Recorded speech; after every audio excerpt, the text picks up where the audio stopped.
Hello and welcome to More Talks. I am WC Moore. This is it. This is the last day of withdrawal from Afghanistan. Last night in Kabul, the United States ended 20 years of war in Afghanistan, the longest war in American history. We completed one of the biggest airlifts in history, with more than 120,000 people evacuated to safety. That number is more than double what most experts thought were possible. No nation has ever done anything like it in all of history. No nation in history has had to do anything like it.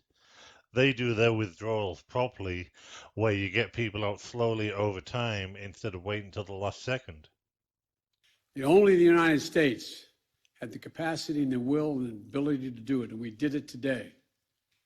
The extraordinary success of this mission was due to the incredible skill, bravery, and selfless courage of the United States military and our diplomats and intelligence professionals. For weeks, they risked their lives to get American citizens, Afghans who helped us, citizens of our allies and partners and others on board planes and out of the country. And they did it facing a crush of enormous crowds seeking to leave the country. And they did it knowing ISIS-K terrorists, sworn enemies of the Taliban, were lurking in the midst of those crowds. Again, who cares if they're sworn enemy of the Taliban? The Taliban should be a sworn enemy of the United States. And still, the women and men of the United States military, our diplomatic corps, and intelligence professionals did their job and did it well. That's what they're paid to do. Risking their lives, not for professional gains, but to serve others. Not in a mission of war, but in a mission of mercy. 20 service members were wounded in the service of this mission. 13 heroes gave their lives.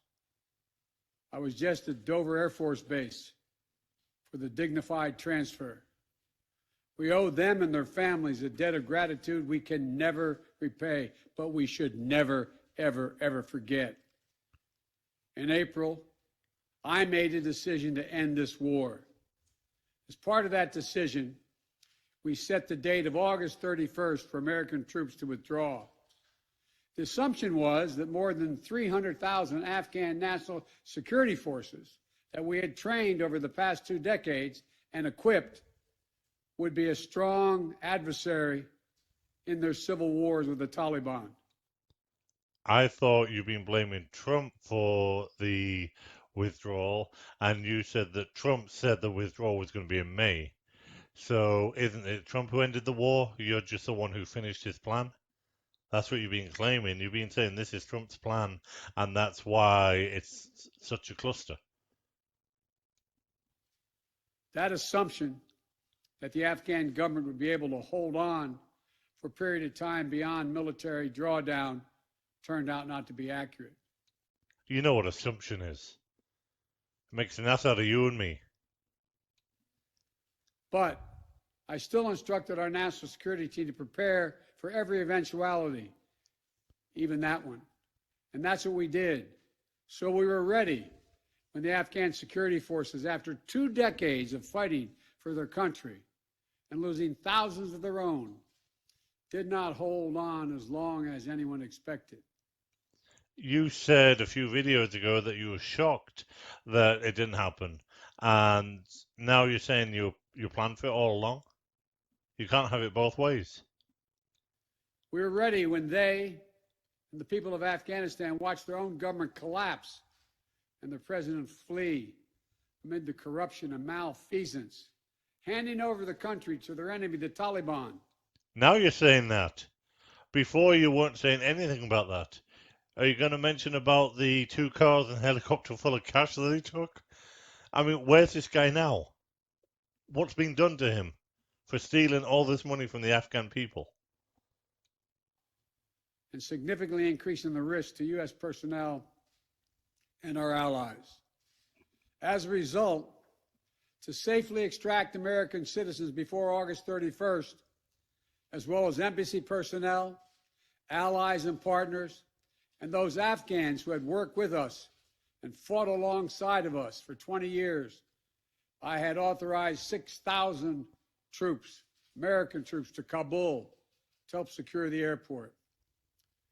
You needed to secure more than the airport. Things wouldn't have gone as bad as they did if you secured the city, the whole city. The Taliban asked you, do you want to secure the city? And you said, no, it's okay. You secure the city, we'll just take the airport. As General McKenzie said, this is the way the mission was designed. It was designed to operate under severe stress and attack, and that's what it did.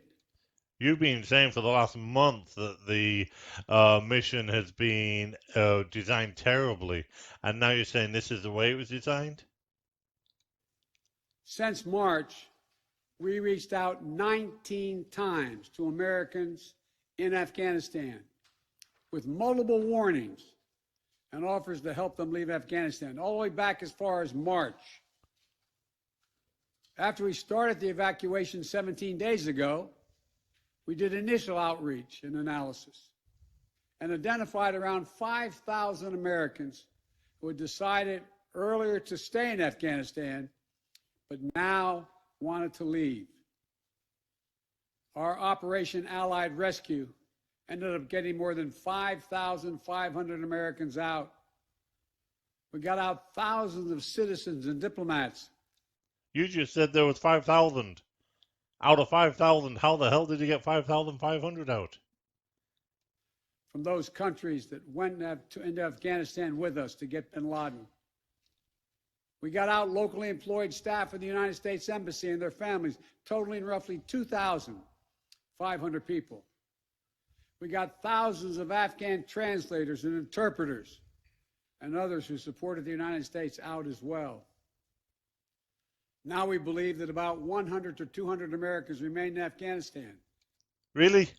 1 to 200 Americans remain in Afghanistan? I've watched movies all my life, and the Americans don't leave anybody behind. This is August the 31st. You're meant to be out by then. Why have you left people behind? This ruins the trust in America. Americans don't leave people behind. I will never believe that from now on. Anytime I hear that, I'll call that person a liar. With some intention to leave.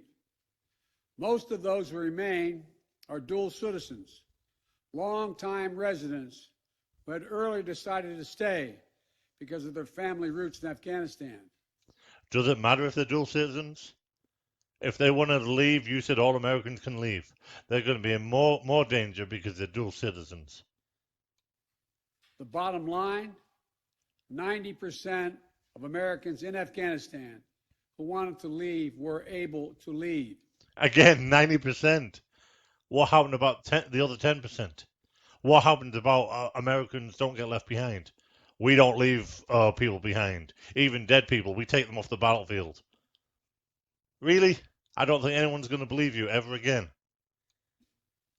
And for those remaining Americans, there is no deadline. We remain committed to get them out if they want to come out.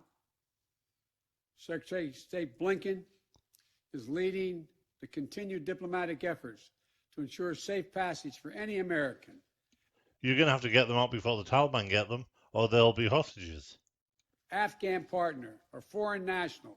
The Afghan partners are going to be dead. Who wants to leave Afghanistan. In fact, just yesterday, the United Nations Security Council passed a resolution that sent a clear message about what the international community expects the Taliban to deliver on moving forward, notably freedom of travel, freedom to leave. Yeah, but the United Nations Security Council's resolutions are notoriously good, aren't they? People listen to them all the time. That's a great idea. And together, we are joined by over 100 countries that are determined to make sure the Taliban upholds those commitments. It will include ongoing efforts in Afghanistan to reopen the airport, as well as overland routes, allowing for continued departure to those who want to leave. That's not your choice now. You've left. Taliban are in charge. They may never want to open their borders to anybody. and deliver humanitarian assistance to the people of Afghanistan. The Taliban has made public commitments, broadcast on television and radio across Afghanistan. Yeah, but let's trust a terrorist organization. That's a smart move. On safe passage for anyone wanting to leave, including those who worked alongside Americans. They're saying that so they'll come out of their hiding places so they can kill them. We don't take them by their word alone, but by their actions. And we have leverage to make sure those commitments are met. Let me be clear. Leaving August the 31st is not due to an arbitrary deadline. It was designed to save American lives. By leaving 10% of Americans in there? And what leverage do you have over the Taliban? You need to be telling us this leverage because no one's going to believe you.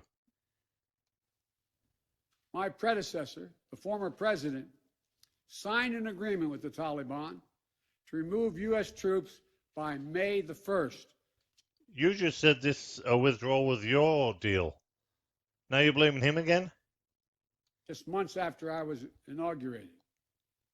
It included no requirement that the Taliban work out a cooperative government arrangement with the Afghan government. But it did authorize the release of 5,000 prisoners last year, including some of the Taliban's top war commanders. Can we see the proof of this? Because everybody knows your hatred of Trump. Trump had a deal where the Taliban had to do certain things, and they didn't do any of them. And you still continued with that deal. Among those who just took control of Afghanistan. By the time I came to office, the Taliban was in its strongest military position since 2001. You were telling people in July, though, that the Taliban would not take over. You promised people that 300,000 Afghan troops the Taliban will not take over.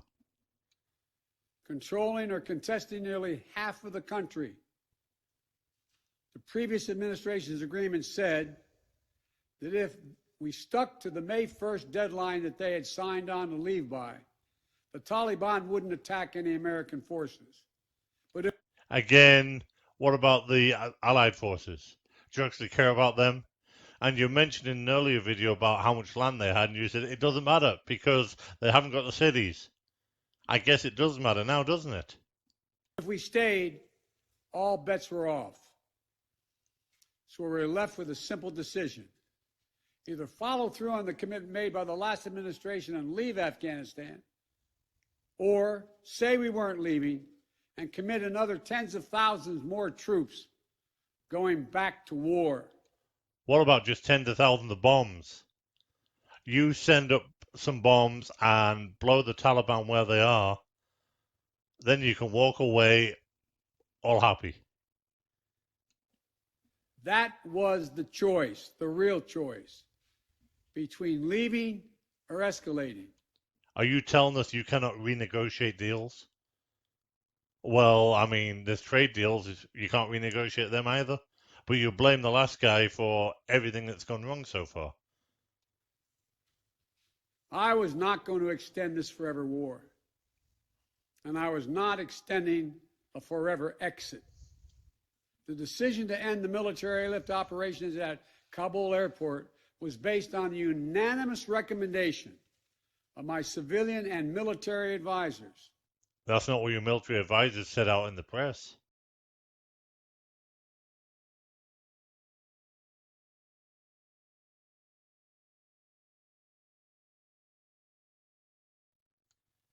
The Secretary of State, the Secretary of Defense, the Chairman of the Joint Chiefs of Staff, and all the service chiefs, and the commanders in the field. Their recommendation was that the safest way to secure the passage of the remaining Americans and others out of the country was not to continue with 6,000 troops on the ground in harm's way in Kabul, but rather to get them out through non-military means.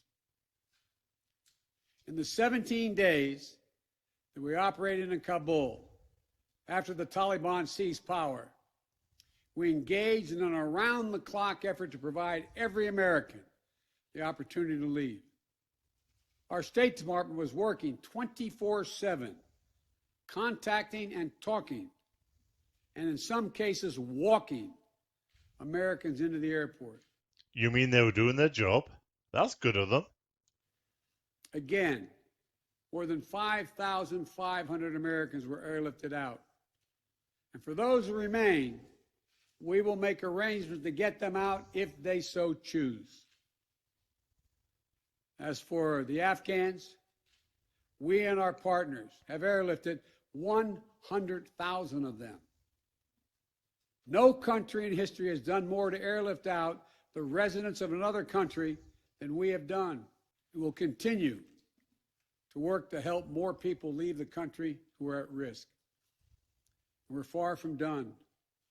For now, I urge all Americans to join me in grateful prayer for our troops and diplomats and intelligence officers who carried out this mission of mercy in Kabul and at tremendous risk with such unparalleled results. An airlift that evacuated tens of thousands, to a network of volunteers and veterans. Why are you praying for these? Maybe thank God for what they did, but why are you praying for them? You need to be praying for the 10% of people you left there. They're the ones who need your prayers, not the people who've left or the people who helped them leave. Who helped identify those needing evacuation, guide them to the airport, and provided them for their support along the way. We're going to continue to need their help. We need your help, and I'm looking forward to meeting with you. And to everyone who is now offering or who will offer to welcome Afghan allies to their homes around the world, including in America, we thank you. I take responsibility for the decision. Now some say we should have started mass evacuation sooner. Exactly. And couldn't this have been done in a more orderly manner? That's me, so give me an answer why it couldn't have done. I respectfully disagree. Imagine if we'd begun evacuations in June or July, bringing in thousands of American troops and evacuating more than 120,000 people in the middle of a civil war. What civil war? The Taliban was in the countryside, not anywhere near cities. That's what you were telling us in July and beginning of August. There still would have been a rush to the airport. Yes, there would have been, but you would have had time to find people and to get everybody out who you wanted to get out. A breakdown in confidence and control of the government. And it still would have been very difficult and dangerous mission. Exactly, it would have been just as dangerous and break down the confidence in what government? The Afghani government? The guy ran away with billions of dollars. Try finding him, putting him back in his country and let the Taliban deal with him. Or did he make a deal with the Taliban, which is why he ordered the military not to do anything? These are questions that you need to ask. These are questions the world needs to ask. The bottom line is there is no evacuation from the end of a war that you can run without the kinds of complexities, challenges, and threats we faced. No one is saying there is, but speed is not safety. You need to take longer time to do it and get everybody out. Everybody. Americans apparently leave nobody behind. None. There are those who would say we should have stayed indefinitely for years on end. They ask, why don't we just keep doing what we were doing? Why do we have to change anything? The fact is, everything had changed. You're speaking to us like we're 2-year-olds now. Everything had changed. Just talk to us like adults. That's what we are. My predecessor had made a deal with the Taliban. Change the deal. You have changed everything else that guy did. Change the damn deal. Came into office, we faced a deadline, May 1. especially since they didn't do anything on their side, so they broke the deal. So you don't even have to change the deal. Just say this deal is off because you broke it. The Taliban onslaught was coming. We faced one of two choices. Are you saying that the American military is not stronger than the Taliban? Blow them to kingdom come. Follow the agreement of the previous administration and extend to have more time for people to get out. Or send in thousands of more troops. Isn't that what you said you did? Didn't you say you sent in an extra 6,000 troops? So why are you complaining about sending in thousands more troops, or that you might have to send in thousands more? You did that. And escalate the war. To those asking for a third decade of war in Afghanistan, I ask, what is the vital national interest? In my view, we only have one: to make sure Afghanistan can never be used again to launch an attack on our homeland. And how can we do that if we are not there and the terrorist Taliban are?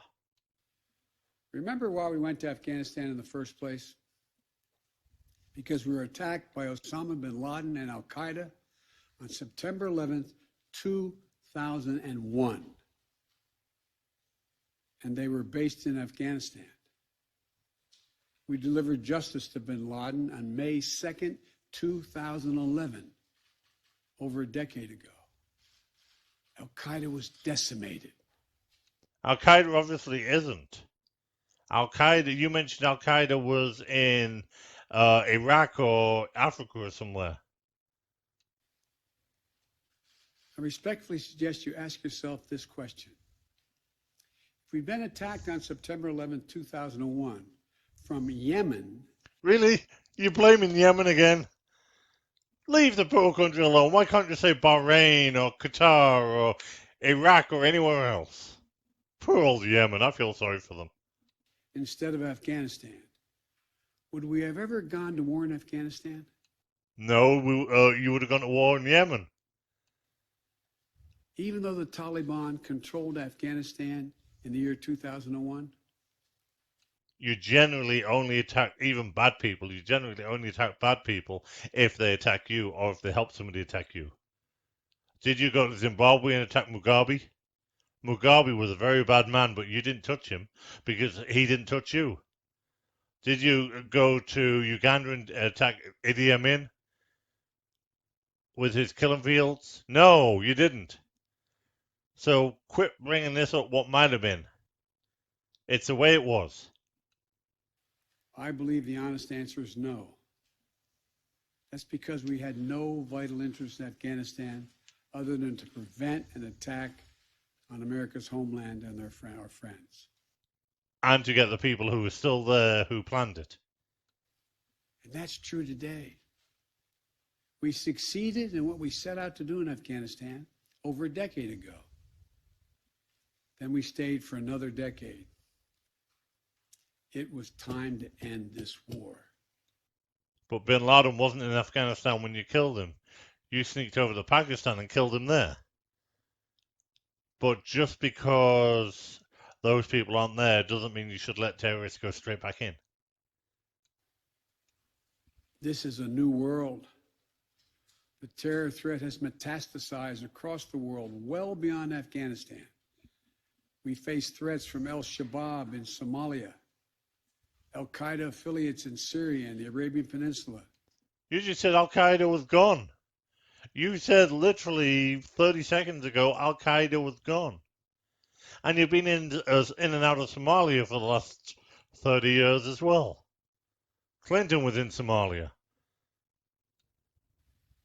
And ISIS attempting to create a caliphate in Syria and Iraq and establishing affiliates across Africa and Asia.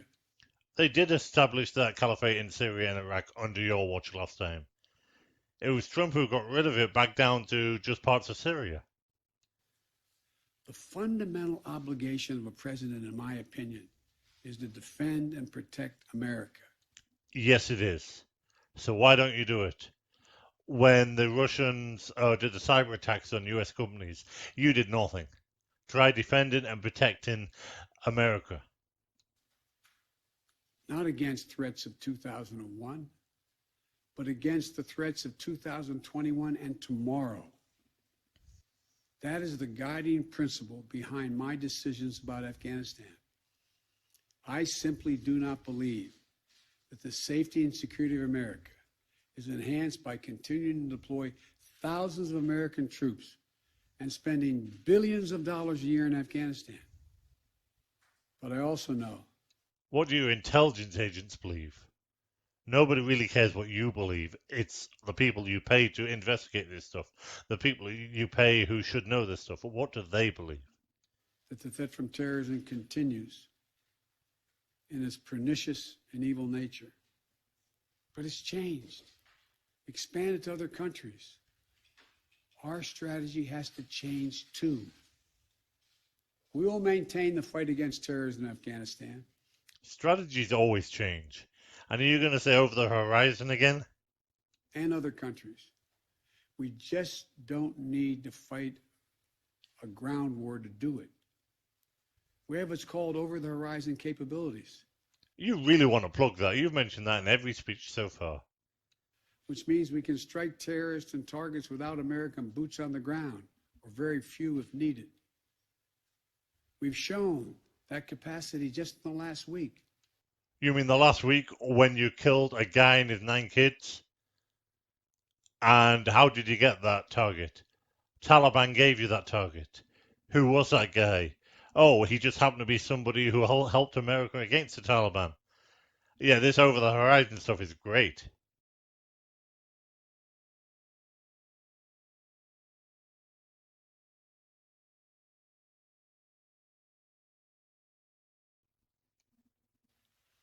We struck ISIS-K remotely, days after they murdered 13 of our service members and dozens of innocent Afghans. That is a lie. You killed a guy and his kids. And to ISIS-K, we are not done with you yet. As Commander-in-Chief, I firmly believe the best path to guard our safety and our security lies in a tough, unforgiving, targeted, precise strategy that goes after terror where it is today, not where it was 2 decades ago. I just hope that you don't know you're lying. I hope people told you this and you believe them. Because to me, it's better to be dumb than be a liar. That's what's in our national interest. And here's a critical thing to understand. The world is changing. We're engaged in a serious competition with China. We're dealing with the challenges on multiple fronts with Russia. You mean including the cyber terrorist attacks that they did, and you did nothing about it? You are showing a weak America. America is showing how weak they are. We're confronted with cyber attacks and nuclear proliferation. We have to shore up America's competitiveness to meet these new challenges in the competition for the 21st century. Competitive how? Are you on about competitive economically? Or what are you talking about? Competitive how? We can do both. Fight terrorism and take on new threats that are here now and will continue to be here in the future. And there's nothing China or Russia would rather have, would want more in this competition in the United States to be bogged down another decade in Afghanistan. I think China are happy with the trillions they're going to make with the deal they've got with the Taliban to get the natural resources out of Afghanistan. So, I mean, I think China would prefer that than America to still be there. As we turn the page on the foreign policy that has guided our nation the last 2 decades, we've got to learn from our mistakes. To me, there are 2 that are paramount. First, we must set missions with clear, achievable goals. Isn't that what usually happens? Missions usually have a clear, achievable goal. Not ones we'll never reach.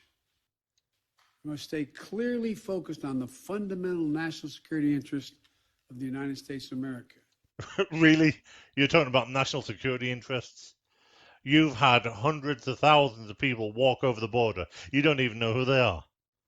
They're walking over the border and they aren't being checked for COVID, which you claim is a big thing. So, I mean, what national security issues are you on about here? This decision about Afghanistan is not just about Afghanistan. It's about ending an era of major military operations to remake other countries. We saw a mission of counterterrorism in Afghanistan, getting the terrorists and stopping attacks, morph into a counterinsurgency, nation building, trying to create a democratic, cohesive, and united Afghanistan, something that has never been done over many centuries of Afghan's history. Yet you trusted that democratic government to help you. You trusted that democratic government to keep power just long enough for you guys to get out. It didn't happen, but that's what you trusted, even though it's never happened in history. Moving on from that mindset and those kind of large-scale troop deployments will make us stronger and more effective and safer at home. And for anyone who gets the wrong idea, let me say clearly, to those who wish America harm, to those who engage in terrorism against us or our allies, know this: the United States will never rest. We will not forgive. We will not forget. We will hunt you down to the ends of the earth, and you will pay the ultimate price. Unless you're the Taliban.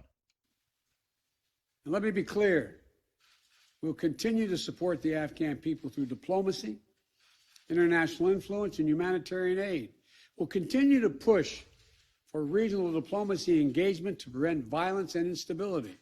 We'll continue to speak out for the basic rights of the Afghan people, especially women and girls, as we speak out for women and girls all around the globe. That's a good thing to do, but Muslim countries are not going to listen to you. Women and girls are a lower species in Muslim countries. And I've been clear that human rights will be the center of our foreign policy. But the way to do that is not through endless military deployments, but through diplomacy, economic tools, and rallying the rest of the world for support. But the economic tools won't work because they've already got to deal with China. They're fine economically. My fellow Americans, the war in Afghanistan is now over. I'm the fourth president who has faced the issue of whether and when to end this war. When I was running for president, I made a commitment to the American people that I would end this war. That's what this is all about, really, isn't it? The fact that you want to keep a promise. Every president so far has said they'll end this war, except Bush, who started it. But Obama said he'd end the war, Trump said he did, and you said you would. But you're the only one who did it, so you've got that accomplishment. This better not hurt American people. Today, I've honored that commitment. It was time to be honest with the American people again. You being honest? Okay. We no longer had a clear purpose in an open-ended mission in Afghanistan. After 20 years of war in Afghanistan, I refuse to send another generation of America's sons and daughters to fight a war that should have ended long ago. You honestly don't think they'll be back in the next 5 years? I mean, there's still terrorists over there. After more than $2 trillion spent in Afghanistan, That's nothing. You're trying to spend $2 trillion this year. In fact, you're trying to spend $3.5 trillion this year, and that's in 1 year, or that's over 10 years. So what's 2 trillion over 20? the cost that researchers at Brown University estimated would be over $300 million a day for 20 years in Afghanistan, for 2 decades. Yes, the American people should hear this. $300 million a day for 2 decades. You try saying that in the mirror when you're trying to sell a $3.5 trillion bill. You take the number of 1 trillion, as many say. That's still $150 million a day for 2 decades. What have we lost as a consequence in terms of opportunities? I refuse to continue a war that was no longer in the service of the vital national interest of our people. And most of all, after 800,000 Americans serving in Afghanistan, I've traveled that whole country, brave and honorable service. After 20,744 American servicemen and women injured, and the loss of 2,461 American personnel, including 13 lives. That's over 20 years. And Al Qaeda did that in one day. That's what this was about. Lost just this week. I refuse to open another decade of warfare in Afghanistan. We've been a nation too long at war. If you're 20 years old today, you've never known an America at peace. So when I hear that we could have, should have continued the so-called low-grade effort in Afghanistan at low risk to our service members, at low cost, I don't think enough people understand how much we've asked of the 1% of this country who put that uniform on.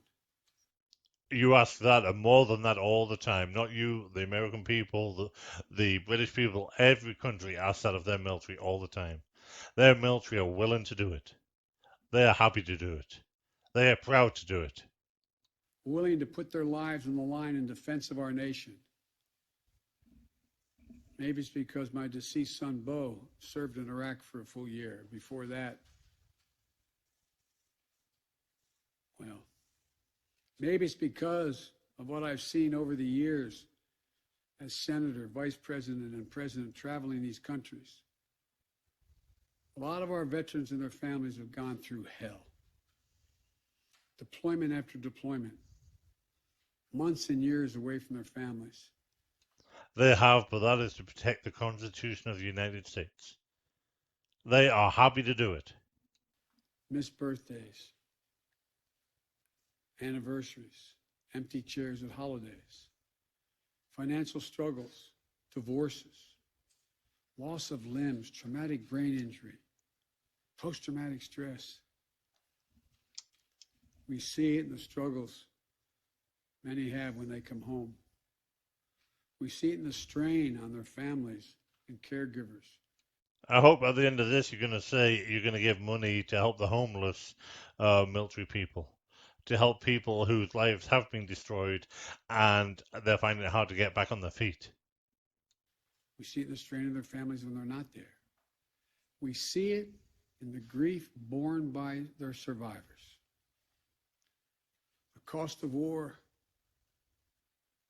they will carry with them their whole lives. Most tragically, we see in the shocking and stunning statistic that should give pause to anyone who thinks war can ever be low grade, low risk, or low cost. 18 veterans on average who die by suicide every single day in America. Not in a far-off place. This really does sound like he's going to help them. I hope he does. But right here in America.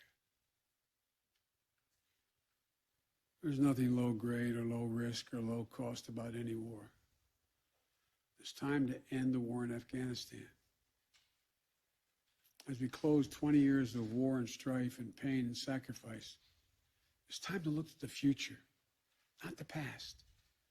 To a future that's safer, to a future that's more secure, to a future that honors those who served and all those who gave what President Lincoln called their last full measure of devotion.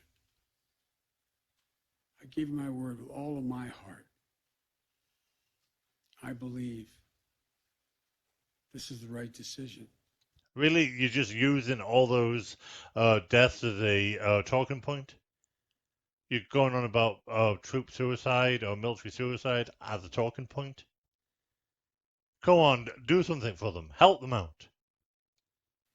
a wise decision and the best decision for America. Thank you. Thank you, and may God bless you all, and may God protect our troops.